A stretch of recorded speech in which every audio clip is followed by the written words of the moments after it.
It's a very warm, comforting effect. Heroin was like nothing John Miller had experienced before. In his 20s, he developed a taste for psychedelics, then cocaine. Around age 30, he moved on to heroin, and it took hold with a vengeance. Sometimes it wasn't even because I wanted to get high anymore. I just didn't want to feel miserable. Nausea, vomiting, diarrhea. You know, I told myself, I said, I'm in too deep.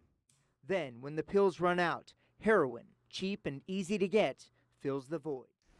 It just takes that one time to get hooked, or that one time to overdose, where people lose everything. They lose their home, they lose their job. What's happening with your race? Why do you think you're down? Well, let's start with the fact that I began this race 29 points down. And so we've closed 20 points over the past, I guess, 6 months or so, while being outspent 3-1.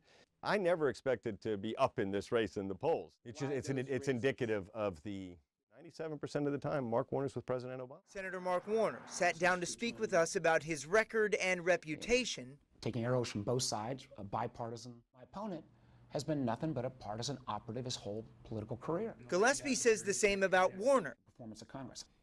If the Senate's going to get fixed. University of Minnesota student Vanessa Goodthunder is helping to lead this weekend's protest. She doesn't understand why team owner Dan Snyder is refusing to change the name. I saw Vietnam from the DMZ to the Delta. Shinber as a radio operator and infantry point man. Looking for everything, listening to everything, wondering what's going on behind, the side, your flanks, to your front. It just was so tense. Both served honorably. Every now and then I'd go back and somebody wasn't there anymore. And it was like, ah, man. It's old school medicine with a modern twist. I like to know that I've been effective. And if I haven't been, I'm not going to charge. The cost financially is not what is important to me and to my family. It's our reputation. Business dropped 30%, leading to dozens of layoffs. According to Hadid, the negative reviews replaced positive ones only after he decided not to advertise with Yelp. Some of the negative posts were from anonymous sources, leaving Hadid to wonder where they came from.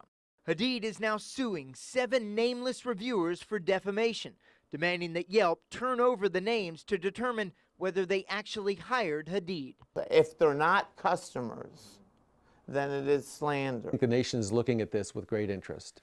Michael Krause is a professor of tort law and product liability at George Mason University Law School. The courts are very clear that anonymous speech is protected, but the courts are just as clear that libel, which is written defamation, is not protected.